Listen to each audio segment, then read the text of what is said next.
चारों तरफ आप देख सकते हैं कि किस तरीके से कवर लगाया गया था और बहुत ज़ोरदार बारिश हुई। बारिश लगभग 1 घंटे के आसपास तक बारिश हुई। लेकिन काफ़ी ज़्यादा वेट आउटफिल हो गया था, काफ़ी वाटरलॉग्ड हो गया था और इसे सुखाया नहीं जा सका। सुपर सॉपर्स को भी हमने चलते हुए देखा हैदराबाद में लगातार। राजीव गांधी इंटरनेशनल स्टेडियम है ये। इंटरनेशनल स्टेडियम के नज़रिए से अगर आप देखें तो उस पैरामीटर पर ये मैदान और ये फील्ड कहाँ पे फिट होगा, ये एक अलग बहस का मुद्दा हो सकता है। चलिए एक बार इस बारे में भी बात कर ही लेते हैं, छोटी सी बातचीत। अमर, आप बताएं कि क्या इंटरनेशनल स्टेडियम का ऐसा ही होना चाहिए, की हालात ऐसी ही होनी चाहिए 1 घंटे की बारिश के बाद कि वहां दोबारा फिर मैच शुरू ही ना हो सके? It's a very difficult situation, if I must say.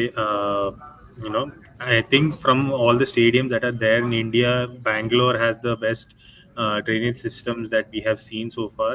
They clear out the water pretty quickly, but yeah, this has been the situation for most of the stadiums around the country as well. And I think the rain was pretty heavy considering the kind of puddles that was forming around the ground. So yeah, I don't think that is really in our control. So yeah, I mean, I'm pretty sure the people at the ground tried their best, in terms of effort and all that. But I think there are certain limitations in that regard. And yeah, I think considering India is the richest cricket board, I think there can be some measures that can be brought about to ensure that such situations can be uh, improved, so to say. Measures for such situations can be improved. True. और अभी आपने जैसे कहा कि M Chinnaswamy stadium के बारे में आपने बात की बेंगलुरु की, वहाँ हमने देखा है बारिश होते हुए जब घास के ऊपर पानी आता है तो वो आते ही गायब हो जाता है। ऑफ कोर्स इस तरीके से उन्होंने आउटफील्ड वहाँ तैयार किया है, काफ़ी मॉडर्न सिस्टम है, ड्रेनेज सिस्टम भी वहाँ का बहुत अच्छा है।